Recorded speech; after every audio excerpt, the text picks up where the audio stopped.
Hi, everybody. Mitch Tanenbaum here. Thanks for joining me today. This is the security news update for April 2nd, 2023. In the alerts department, Microsoft says that Outlook 0-day they just patched has been being exploited for about a year now. Remember, this bug is a zero-touch, unauthenticated bug. So it's about as bad as you can get. And in fact, it explodes even before it ever makes it into the user's inbox. So there's really nothing you can tell the user to do to avoid. What you got to do is get this thing patched. That's really your option. What they've said is that they think this is a Russian-based threat actor, and they've seen a limited number of hits until this thing became public. But it's all over the place: government, transportation, energy, and military. So this is all critical infrastructure.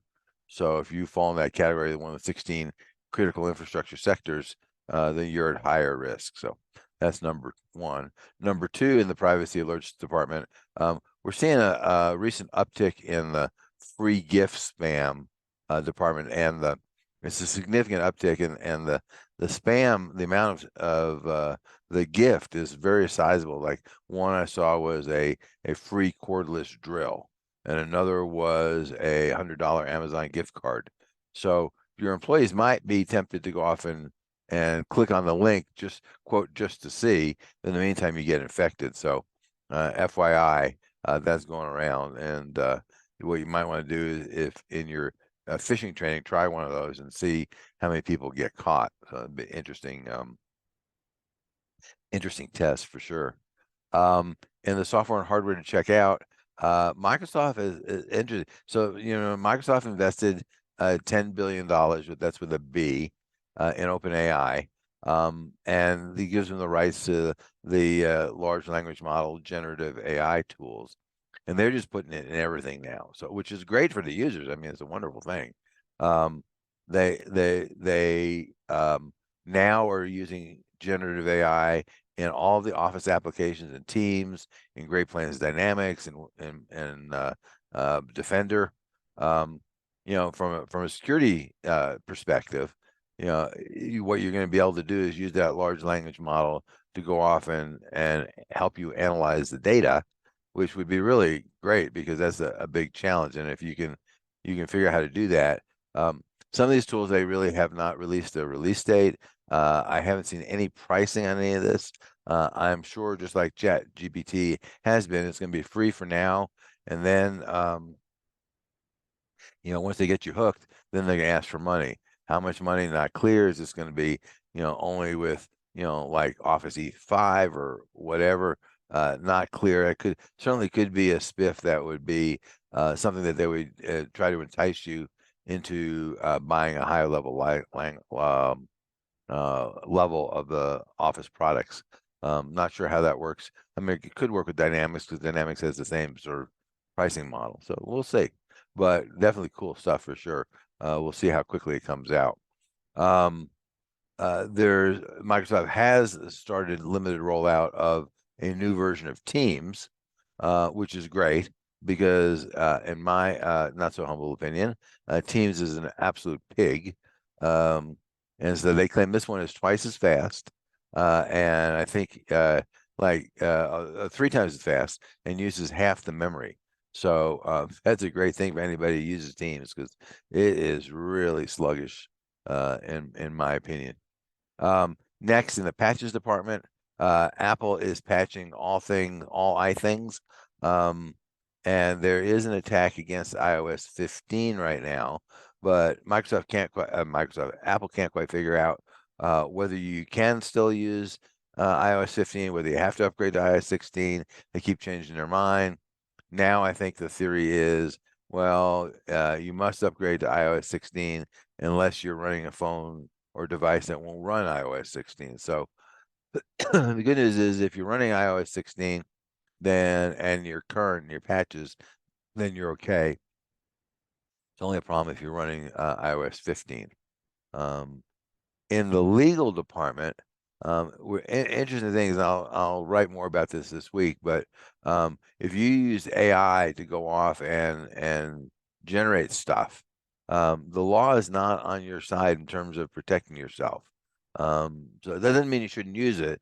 It just means you should understand what the limitations are, and check out the blog later this week for more information on exactly what's going on. But fundamentally, if someone steals your intellectual property, you're kind of SOL is the way it appears at this point in time, at least according to the Copyright Office. In the education department, um, uh, this whole TikTok and it's not just TikTok, it's all kinds of foreign country applications. We're seeing some other stuff besides TikTok. TikTok is probably just the tip of the iceberg. And if America bans TikTok, then they'll lose 10% of their revenue. So they don't really care. It's not a big deal for them. Do they want that to happen? No, but they'll for sure survive. It's not clear that this will be upheld by the Supreme Court, whether it's constitutional. Maybe it is, maybe it isn't. Not clear. But what is clear is that there's a lot of small mom and pop businesses that are really dependent on TikTok for their company, and they will likely fold because they'll lose their sales channel. And Facebook and Twitter really is not a replacement for them. So they're in trouble. And remember that there are 100 million users in the United States who like TikTok. And many of them vote and will vote in the general elections next year. And many of them, if you tell them that their favorite toy is now illegal, then they might vote next year, whereas they might not vote otherwise. And they're probably not going to vote for you if you voted to ban TikTok. So it's an interesting thing. I think at this point, this is more of a bit of a circus. It's not really designed. It's designed for entertainment. It's not really designed to accomplish anything. I don't think they're going to ban it, but who knows? And if they do, then the Chinese will just buy the data, just like the FBI and the DEA and the other government agencies do. DEA is even worse. They steal it. So it's not clear that it's really going to hurt the Chinese very much, but it'll make people feel better, and they'll have the pretense that they're doing something. In the breaches department, this one is a bit entertaining. And I may butcher the name of this law firm, but the New York law firm, and I guess they're bigger than New York, Heidel, Pittoni, Murphy, and Bach, they serve as litigation counsel for medical providers that had breaches.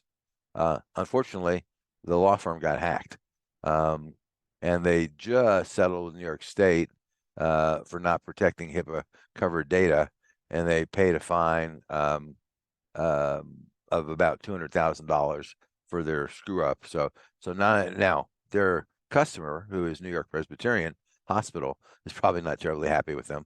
I suspect they will fire them.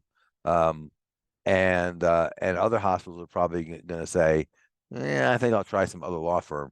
So in addition to all that, then they they have to come up with a settlement with New York State and pay a $200,000 fine. Not a great day if you're a member of that law firm. But what it says is that after some number of months, like 5 or 6 months, they claim to have negotiated with the hacker to return the data. I assume that means that they paid them a ransom. Doesn't say that, but I mean, what else are you going to negotiate? I'm in Russia. I have your data. What do you got for me? Well, if it ain't money, then it's probably not terribly interesting to them. Law firms, are top targets. And for the most part, we've seen exceptions, but for the most part, they generally don't have great cybersecurity practices. And assuming that you share sensitive information with a law firm, and if you don't, why did you hire them?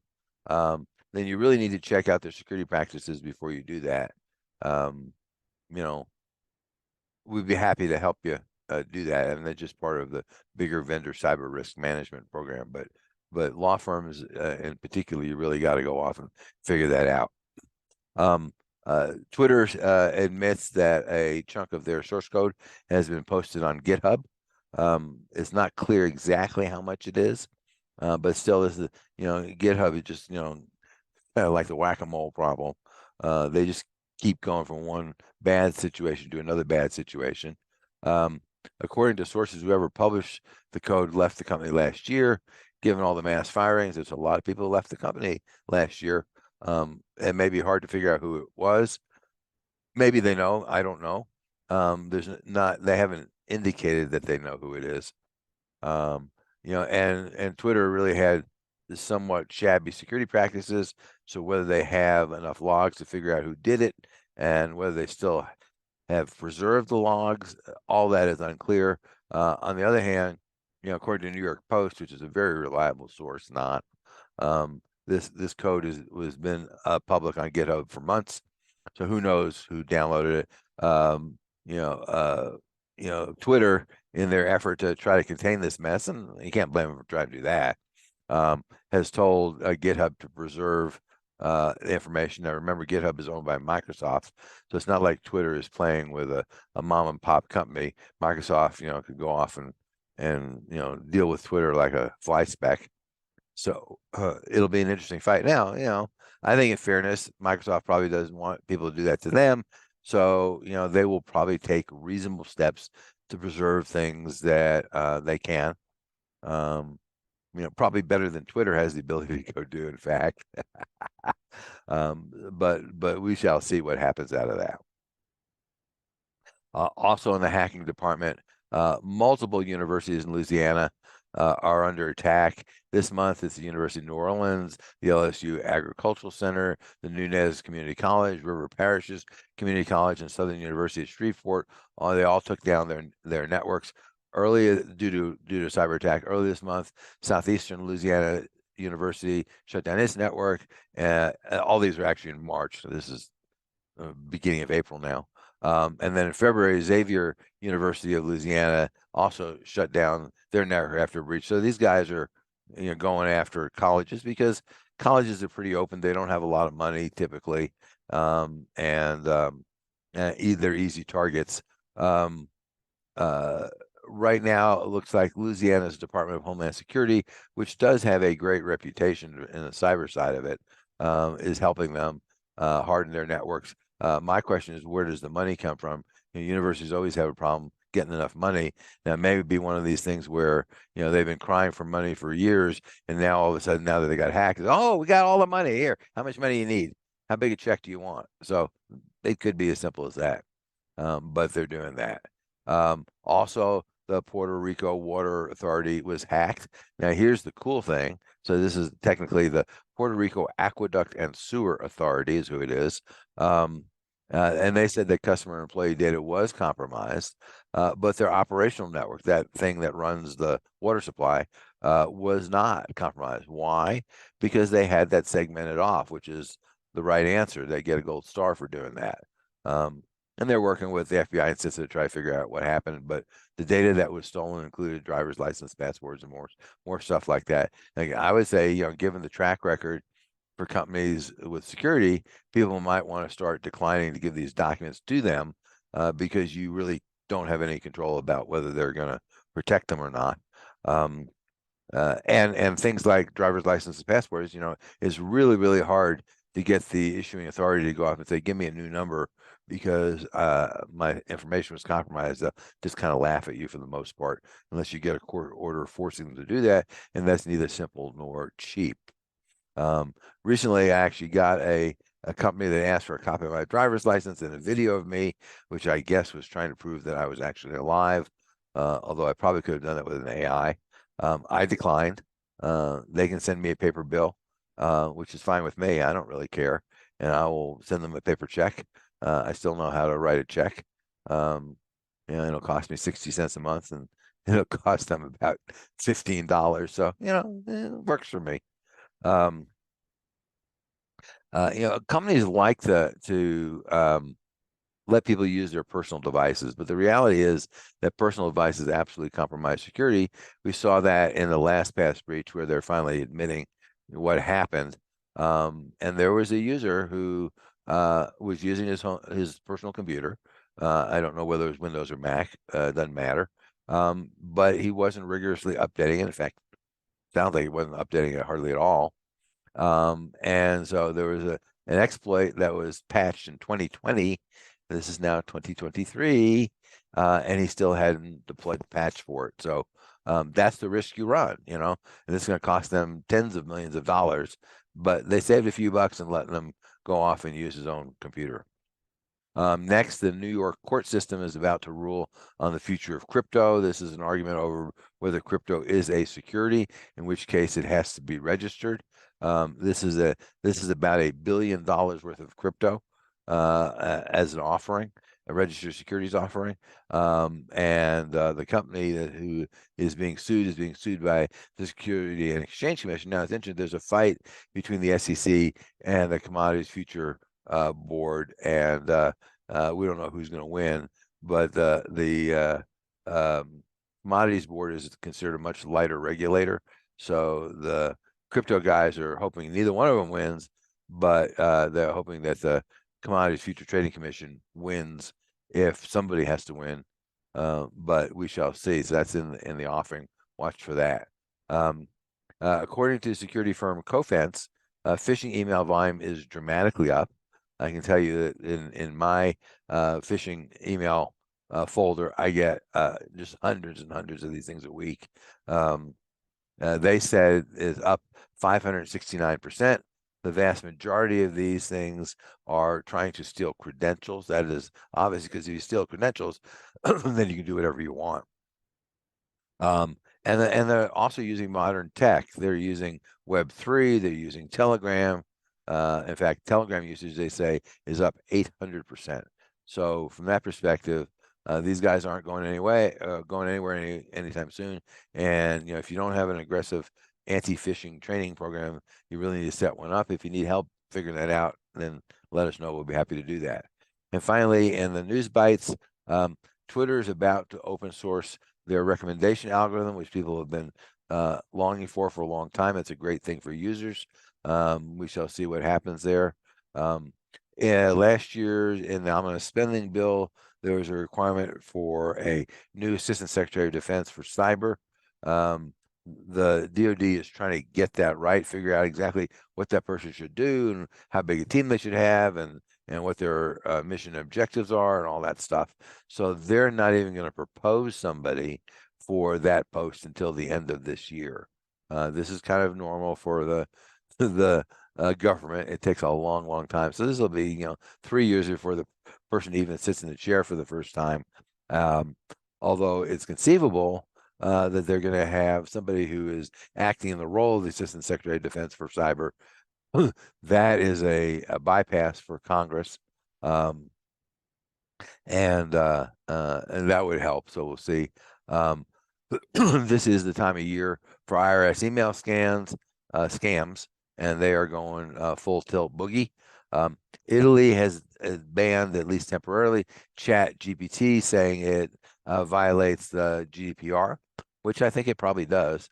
We shall see. Some people say, "Oh, no, you're overreacting," and we'll see about that too. But this is going to play out in the courts for a while. And the DEA apparently has admitted that they pay employees of U.S. companies to steal data and open parcels and redirect them. This can't possibly be legal.